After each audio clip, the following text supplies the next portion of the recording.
حضرت عبداللہ بن عمر رضی اللہ تعالیٰ عنہ سے روایت ہے کہ رسول اللہ صلی اللہ علیہ وآلہ وسلم نے فرمایا، جو شخص تکبر کے ساتھ اپنا کپڑا زمین پر گھسیٹتا ہے، قیامت کے دن اللہ تعالیٰ اسے نظر رحمت سے نہیں دیکھے گا۔ حضرت عبداللہ بن مسعود رضی اللہ تعالیٰ عنہ سے روایت ہے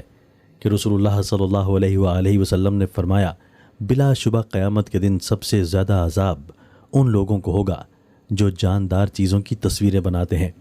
حضرت سمرہ رضی اللہ تعالیٰ عنہ سے روایت ہے کہ رسول اللہ صلی اللہ علیہ وآلہ وسلم نے فرمایا، سفید کپڑے پہنا کرو، زندہ لوگ بھی اسے پہنے اور فوت شدگان کو بھی انہی میں کفن دو، یہ بہترین کپڑے ہیں۔ حضرت ابو ذر رضی اللہ تعالیٰ عنہ سے روایت ہے